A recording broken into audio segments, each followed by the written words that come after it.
All right, and welcome back to Saturday Night Chit Chat. And I've been talking about this guest for a long, long time. My little buddy over here has been talking about this guest for a real long time too. He was pretty That's the excited wrong about it. guy. I know. I've got them all over. I'm a Joker fanatic. Here's another one right here. I gotta find. They haven't made the Joaquin Phoenix like action figure yet, so as soon as they do, I'll be first in line for that. But man, I just, the stuff, makeup she's done for these movies. I mean, just probably everybody's favorite movies: Joker, Greatest Showman, Irishman. The Greatest Showman is my daughter's favorite movies of all time. Devil Wears Prada, Boardwalk Empire. Just on and on and on. We could just spend the whole show just talking about what she's worked on. But but my goodness, thank you for being here. How are you doing today?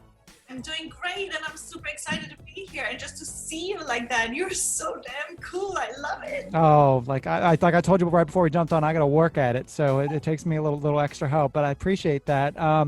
So I always start off the and the question to everybody that's on the show, and it's the common thread between everybody. It's kind of how this show kind of started. With this crazy pandemic, we just kind of semi got through. What have you been doing? Personally, creatively, whatever, for the last 14 months or so to kind of keep yourself busy during this crazy time we just went through? Well, it was certainly a crazy time. And, I have 3 kids, so it was Yep. kind of, in a way, a beautiful bonding time with the kids. My oldest was home from college and doing everything remote. My senior, who just graduated, did everything remote. My middle schooler just graduated, did everything remote, and we were all together, which was really great. But I was also very fortunate that I got to work, actually. I did a TV show called The Gilded Age. It's by these people who did Downton Abbey. So it takes place in New York in the 1800s. And, it was wild to work through a pandemic because we had all these crazy COVID protocols. I got tested 3 times a week, and I had to wear the shield and the mask. Yeah. It was weird. But, was it more towards the end of was it like, where in the pandemic was it sitting? Did this happen? Right. We started filming last September. So we were like basically still in the midst of the pandemic. For sure. Yeah. Yeah. And we just finished actually filming last week. So, we kind of started in the midst of it.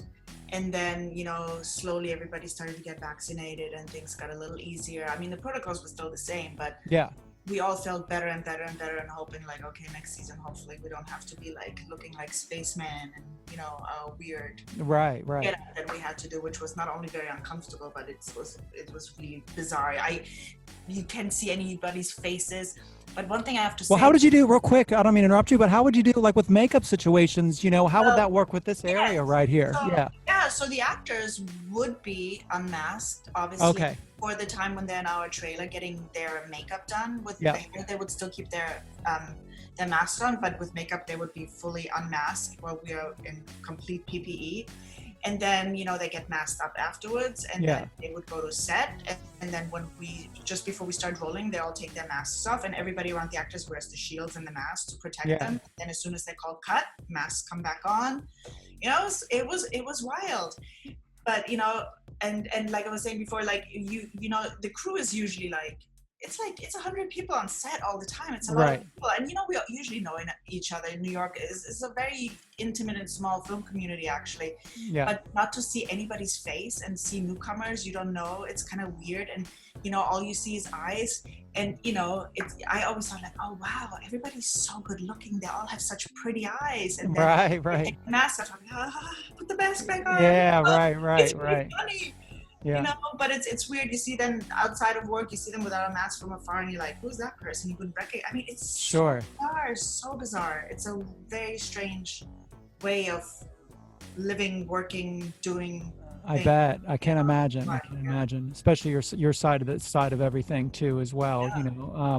So let's jump around your timeline a little bit. So obviously you were born in Germany, correct? And then came to the States. Now, did you come to the States? You were obviously probably already doing some theater and or film in Germany, and then it's like, okay, I gotta like move on to some bigger opportunities type thing, and then let me lead into my next question. You probably answer them both in the same one. Is there a reason you chose New York over LA? I'm sure you probably thought of both, right?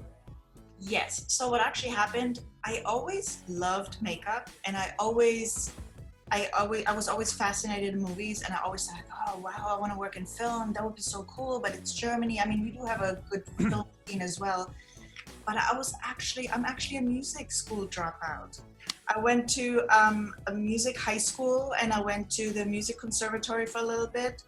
And while I was still toying with the idea, man, I really should like do film, but that means I would have to leave Germany and I would go to the States. And then, you know, I with my musician friends and with my mentors, I hung out in this club, and I met, you know, these guys who are now blonde redhead. And you know, we fell in love. We moved from him from Boston, me from Germany. We moved to New York together, and you know, and that's when I, you know, started actually becoming a makeup artist and pursue my career. So that's how that came about. And you know, at first I thought like, well, LA would be a better place to go, but New York is just such a cooler place to be. And you know, since I fell in love and he was going to New York, I had to go to New York too. And there's a theater there, you know, so I felt like, oh, this is great. You know, that's how it all started. And then, you know, I connected with film students from NYU and helped them with their thesis films, and we kind of all rose up together. And it just turned out that in the 90s, this amazing independent movie scene started happening, and you know, we all kind of like went with them and worked our way up, and that's how I ended up where I ended up now. That's incredible. Now, when you were like a little girl, did you do you like a, you know, painting yourself or your friends up in like crazy makeups for Halloween, or even you know, other stuff, that type of thing? Yes, I did. And my best and most patient model was my dad. Of course, yeah. Him in drag, and he would let me do all kinds of stuff with him. It was really fantastic. And you know, school plays, I would do, you know, makeup for school plays, and you know, just play around, paint, draw, sculpt. Now you said you were a musician, and what instrument would that be? I play piano, bass, and trombone. Bass. You're a bass player. I know, I suck, but it was so great. I still try a little bit. It was really great. Like on the Gilded Age, we have so many crew members who are also like really wonderful musicians, and you know, we snuck away even though we weren't supposed to hang out, and we'd just go to somebody's house and like just jam a little bit. That was the best part. That is so cool. Wow, that's amazing. So when you started getting into, like, let me ask you about, like, there's so many questions I have about the makeup side of the business. Let me ask you this. Do you prefer, like, I'm trying to think of like a typical workday, like with what I do with versus what you do. Like, do you prefer like more, you know, like shading type makeup, or do you like getting into like the heavy prosthetics? I'm sure you've done a little bit of both, you know. I know that's probably more like in the horror film genre, which I'm not sure how much you've worked on that stuff, but the, you know, which do you have a preference, or do you just like it all, or what? I kind of like, so in my field, to be a makeup artist, you kind of have to be sort of well-rounded in all the aspects of makeup when it comes to beauty, period, character, prosthetics. But my preference is character and period shows. That's what I like to do. I do appreciate horror movies, and actually one of the reasons why I fell in love with makeup was when I was 14 and I watched The Exorcist. And, you know, just seeing Linda Blair's head spin. I mean, that was like, whoa, how did they do that? That got me really interested in the makeup side of the film business. But I do prefer character and period pieces, and my favorite thing to do is work on musicals. My favorite thing. Wow. That's why Showman was like, I imagine, my favorite gig, because you know, you had fantasy, you had period, you had fantastic music. It was really like a dream come true. That's incredible. Now, one of your, like a work day for you, I know, I'm sure every single day is different generally, but generally, like do you have like you know, you come in, whatever, I'm sure very, very early in the morning, and then, you know, start doing what you have to do on whoever's on set that day. But do you have to, like, once you do your like basic makeup job, do you have to stay there for the entire shoot, or do you have to, you know, once you're done with them, you can leave for the day? I mean, like, what's a typical day like for you? So a typical day is you have a schedule, and each day you shoot, like, it all depends on TV and film is very similar, but TV you shoot more pages a day versus film there's less pages, because film is usually more intricate and you do spend more time on a scene with more setups.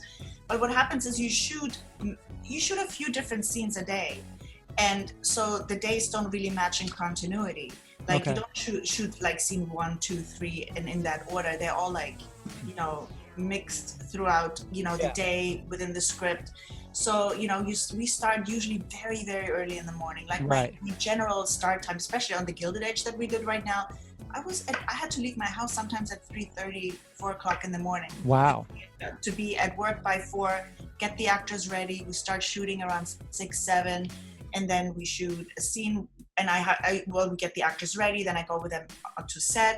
I'll make sure they look good on set. I have to touch them up in between takes sometimes. Right. And then, you know, and then we change for a different scene. Things have to be changed, and that goes on all day long. And, you know, then we're usually done, you know, the shoot day in itself, when we actually start shooting until we wrap, is usually like 12 to 14 hours. And then it still takes us another hour to get the actors out of the wigs, out of the facial hair, off the makeup, you know, so our days are long. That is crazy. I forgot about the taking off part. I was just thinking about the putting on part. Yeah, the taking off part is sometimes takes just as long as putting it on. Yeah. Wow. That's crazy. Well, that's incredible too. You know, for like someone getting in the business, or even yourself, is it just kind of like, you know, the music business is so much about networking, you know, this person knows that person knows that person, and that's kind of how you weave your way through the process. I'm assuming it's kind of a similar thing with makeup. Yeah. It is kind of the same, except that in the film business, we also have I mean, I'm sure that's probably in the music business too. We have unions involved. And if you work on like bigger production that are not like indie movies per se, and then the union is involved. So every single category of crew, every single department, they're union members. So I can't just say like, hey, you want to be a makeup artist? Come work with us. It doesn't work that way. In order to work and actually do makeup, or if it's electric, camera, whatever it is, you have to be a union member. And that's really the hardest part, to join the union, that each union, each department has a different process. Yeah. And for makeup, it's a long process. I mean, first you have to you should go to school and know your craft. And then you have to have a certain amount of days within a certain amount of years that you have worked as a makeup artist on a non-union job or whatever it is. And then you have to interview, and then if everything goes well, you can join the union. And that doesn't mean you get to work right away. It's just like music, it's networking, it's who you know, who will take you in. And do you have like we as musicians, like, you know, like a management or booking company that books, you know, or is it mostly you basically dealing with the business side of stuff? No, I mean, I used to have an agent that would work with me to, you know, it's not that the agent would get me necessarily the jobs. Yeah. That's, you know, as in the film business, it's kind of who you know, the producers, if they like you, or if the director likes you and works with you, they want to work with you again, and your agent will just negotiate your contract basically. Right. But then as the department head, and that's what I mainly do, I'm like the designer and the department head, I hire my own crew. I have my crew, people that I like to work with, that I know work well with me. Right. I'm usually the one that picks my crew, and for people who want to start out, you know, I would always say, like, you know, call the department heads and offer your services, maybe not as the assistant, but to work in background. You know, and that's how, you know, people can check you out. That's how people get to know you. That's how you can work your way up.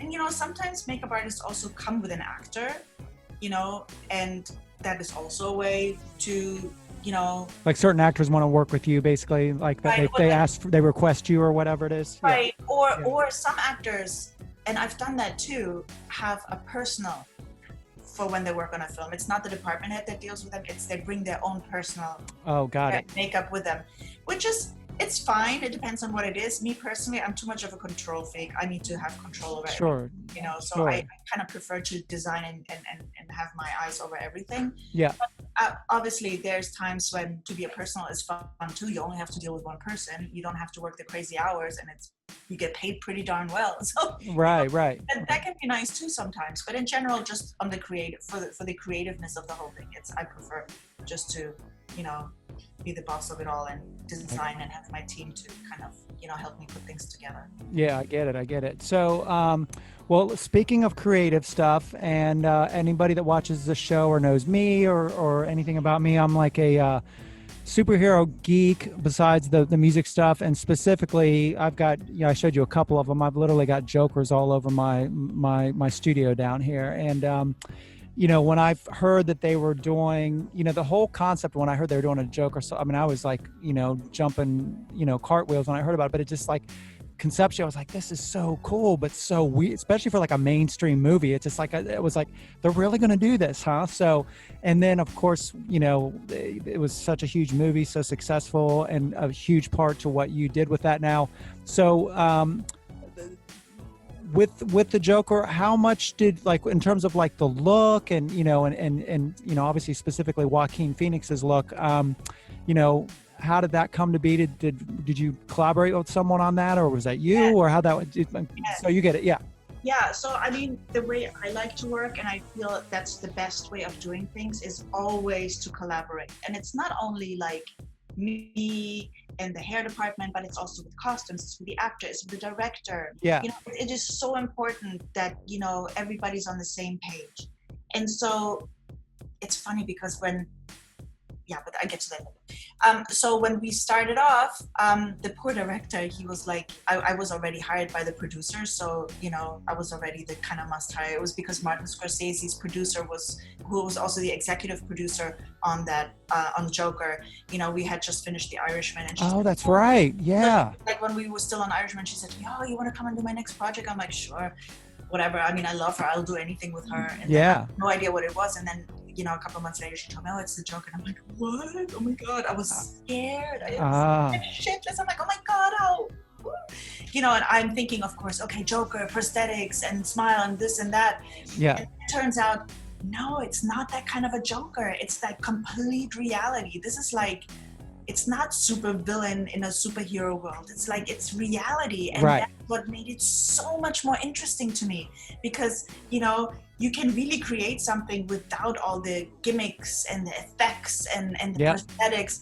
And that to me is really interesting. Yeah. And so when I had my first creative meeting with the director, with Todd, he already had a bit of a concept of what he wanted it to look like, because he wrote the script. Clearly he had a very, very clear vision of what he wanted and what it should be. Yeah.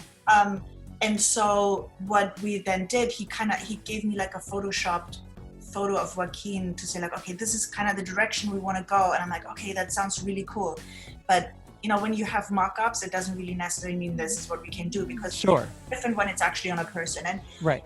What I loved about the concept is that the clown makeup is a very traditional clown makeup. Yeah. Like the Italian opera clown. And because that's what they would have done. They wouldn't have come up with something like super crazy and unique. But Arthur Fleck is like, he's a guy. He's a wounded guy that does it as a job, and it's not. It should never be perfect, because he's not a painter or anything. He's doing it to make some money, and so that was really interesting. So the tough part about Joker was really like the progression of it and to keep it real. Yeah. And so what we did then before we started shooting is Joaquin's process was very, very difficult, I think, for him, because he lost a lot of weight. Right. To play that part, I mean, I don't know how the F he did it to put his mindset in that character. I mean, it's just wild, right? So we had to make sure that he's really comfortable with what we're doing. So we did a bunch of trial runs and how we gonna use the colors, the blues. I wanted the blues to be certain blues. I didn't want them to be conventional primary colors. Right, of course. They needed to feel like nostalgic, and the placement and the progression or the what do you call it? How the makeup gets messed up later on. Right. That was really, really important to play, to keep it realistic. And so to create the look was not that hard, but to kind of keep the continuity going, that was really the difficult thing, because like I said before, you don't really shoot scene 1, 2, 3, 4, 5. Right. You shoot him like in a cleaner look, and then you change to the next scene, and it's something that we had shot already 5 weeks before, but we have to pick up exactly where we left off, so I had to match it exactly. So when you see the movie and everything is cut together, you can't see that we shot that all in different times. So the Right. transition had to be perfect and flawless. And that was really the tricky part. Because if you mess that up, then, it takes you out of the movie. You notice it and you're like, oh, what's that? Right. That just happened. He kind of looked different before, Yeah. But, to me, that was a great challenge, and I love challenges. And that was really like, it was a collaboration too, like, figuring out how much do we want him to, get smeared, and how far can we take it. And, it also depended on how he's going to play it. And because his acting was very difficult for him, I had to be very sensitive around him, not to get him out of character. Right. So I never really had enough time to get it really right. But in a way, that was a kind of a good thing, because it should never be right. So if I can do it perfect, that's a good thing, as long as well, because theoretically it's supposed to be himself putting it on, right? Yeah. Exactly. The funny thing about that is that when we started doing the camera test, and Todd released the camera test pretty early on, before we even started shooting, because he knew that when paparazzi comes around, they're going to put it all out and people get the wrong idea. So he wanted to be the first one to get That's it the one that he did on Instagram, like right before that one. Yeah. Yes, and it was really funny, like the reactions of the people, because everybody expected, including me, when I heard I'm going to do Joker. Right. Wait a minute, where are the scars? What the kind of like what the fuck is that? That looks like a 5-year-old did it. That's not Joker.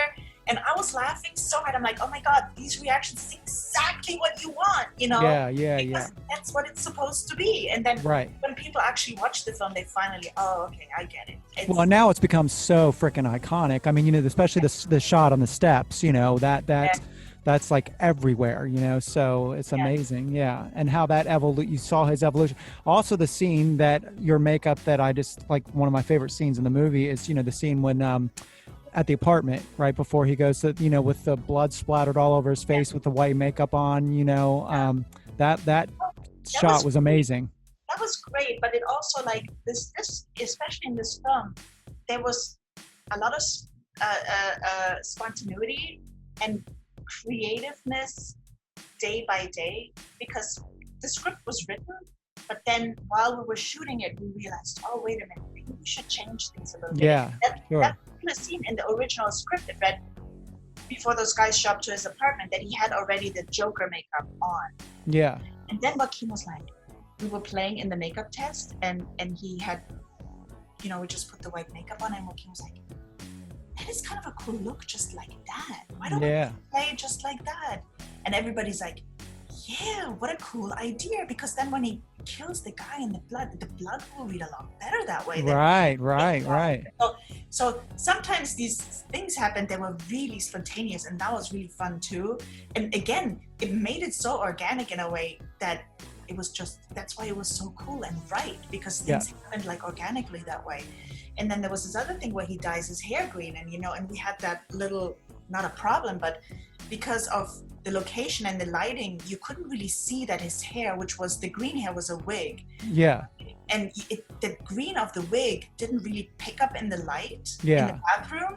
Yeah. So we were like, oh man, how can we fix it? And then Kay and I were like, oh, I have an idea.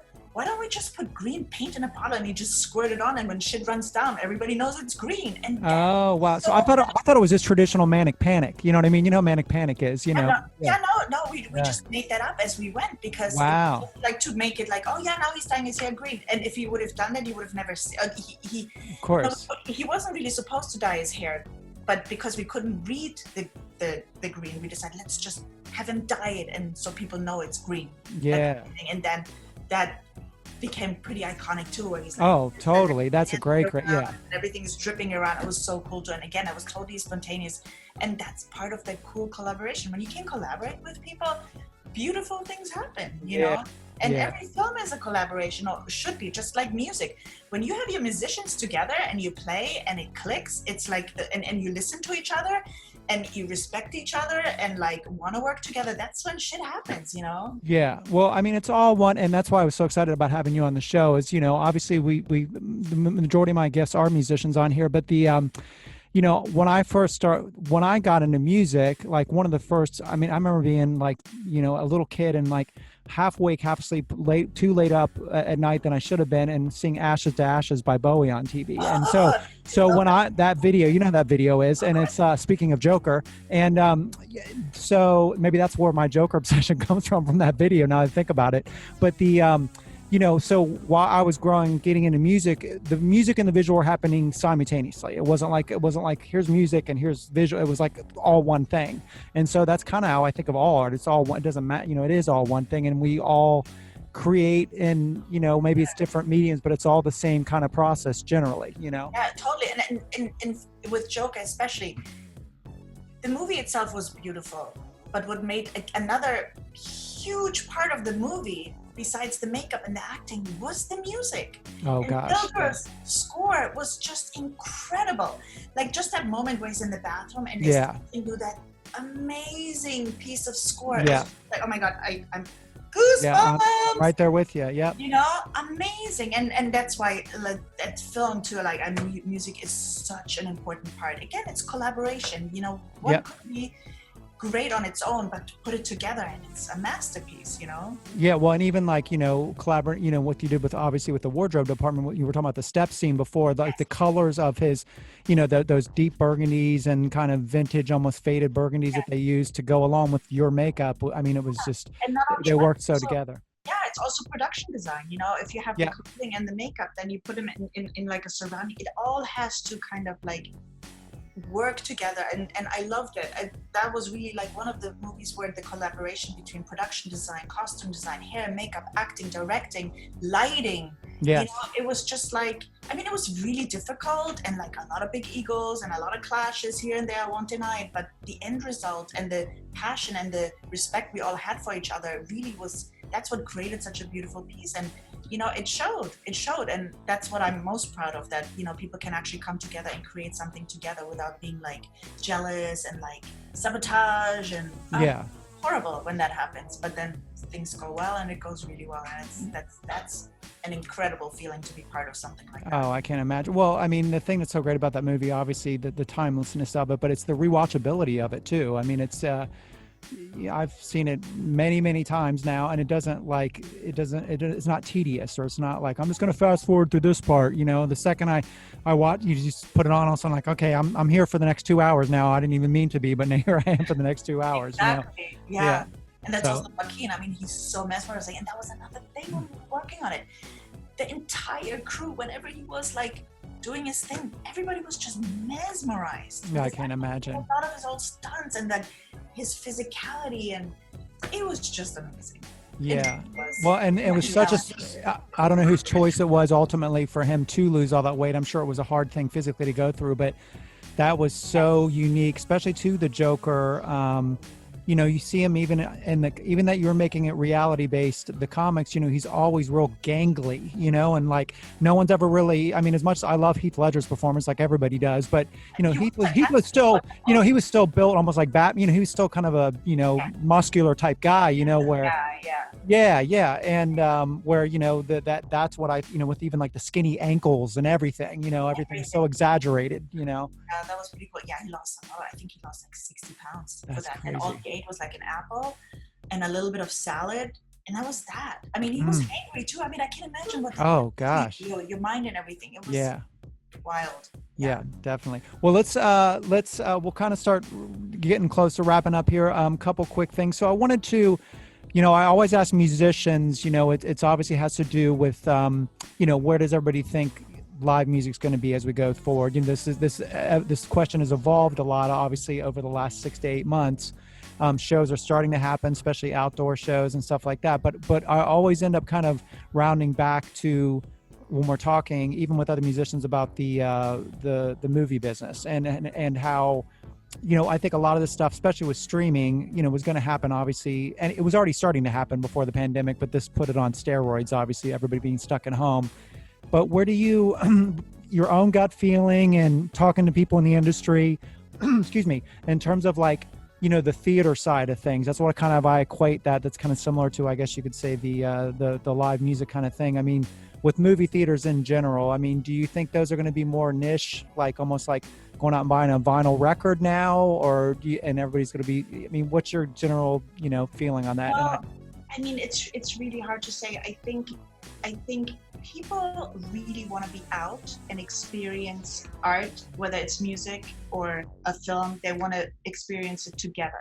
Yeah. And it's because that it's a whole different feeling and a whole different excitement when you see something or hear something or experience something, even with strangers, than just sitting on your couch in front of a TV. It's different. Yeah. No, so I don't think that will ever go away. Yeah. And I don't think it's ever gonna die. And sure, you could have parties with a projector and in your friends over, but again, that's also a little bit like you're doing it together with people. Right. But in a big movie theater with amazing sound and the great visuals, I mean, that's an experience that you cannot fake at home. Right. So I think once things calm down a little bit, I think it will be okay again. I really think so. I mean, yes, people will stream more, and yes, people will watch things more, and in that sense, things will change. But big movie theaters, I don't think will ever go away, because there's always somebody that wants to go and experience with strangers, to get just out of your reality, to go somewhere else. Yeah. Just be, distracted and enjoy and just like lose yourself in something different than, your reality at that moment. So I'm not worried. I think we will always have it. Like, I also think we'll always have live music for the exact same reason. So I'm not really that worried about it. I mean, it will take some time to kind of get back into the groove. Yeah. If it's not COVID, it will be something else. But now we kind of experience what it could be like, and we hopefully learn from it. Right. Kind of make it better when shit happens again. But yeah, I'm sure that it'll go back to where things were. Maybe a little different, but there's always room for improvement too. Right. Of course. Yeah. Especially with the movie theater experience. I know certain movie theaters are like, trying to up the experience actually while you're there too, as well, which, certain movie theaters probably could use a little bit of, shifting on that too, as well. Absolutely. Yeah, definitely. Well, and streaming probably for you, I mean, because streaming is just so insane now. I mean, obviously that's been more opportunity for you, because there's so many more mediums now out there too. Things being shot all the time, I would assume, Yeah. Sure, and it's convenient for certain things, but do I want to be stuck in my apartment all day and watch everything from my couch? No, I don't think so. Right. Like when the kids sit all now at home in front of their computers and playing games, you want to get them out. Yeah, it's fun. And it's okay to play sometimes, but get them out, to have them do it somewhere else and be with people, be in the world. Yeah. It's so important. For sure. So let's end with this. So, is there anything that, I know certain things you probably can and can't say in terms of what you got in the future, but is there anything like you got on the horizon that that you can tell us about? Like Joker 2. Can't say. My lips are sealed. All right. But if you can't say anything about that, I understand. But I mean, is there any other little projects you can tell us about that you have in the works yet? Besides the one I can talk about, we're going to be doing the Gilded Age for a little while, and that'll be fun. But I think everybody on your show will be very happy to see what's going to happen in the not so far future. Okay. All right. Well, that's a good way to end things for sure too, as well. And I'm so excited that you're a bass player too. That's so cool. Yeah, that's great. And then do you still, like you said, you do still play like bass, piano too as well, like kind of bounce back and forth between the two a little bit here and there? I mean, I do for fun, but I suck at it. But it's fun to do it, even if it sucks. Well, you should see me do makeup. So although I've gotten pretty good with the eyeliner thing over the years. So you do makeup and I'll play bass and we'll do it to each other. Okay? There we go. That'll work too as well. And it's so cool. Sid. I mean, how did you that's kind of how we actually connected. So I'm assuming from just I know Sid does some writing on movies, obviously, and just from being in New York, I'm sure that's how you guys know each other. Actually, I know Sid through his wife. Oh, right. And she's a filmmaker too, right? Yeah, she's an actress, and I worked with her many years ago, and she told me that her husband is a musician. I'm like, what? I gotta know him. I know all the musicians in New York, and small world. That's amazing. That's so cool. Awesome. Well, Nicki, it's so exciting to watch your career from afar, and it's exciting to it's for someone that's not in that to see how everything's made and done, and it's just you've left your imprint on the art world forever, and it's really exciting I can't thank you enough for being on the show, and I'm going to be geeking on this one for a while, so I really appreciate it. I'm sure all our viewers appreciate it too.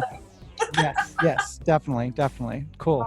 Awesome. All right. Well, you take care. Tell you and your family stay safe, and maybe next time we'll see each other in a theater somewhere up in New York or something. Sounds fantastic. All right. Peace out. Bye-bye. Bye.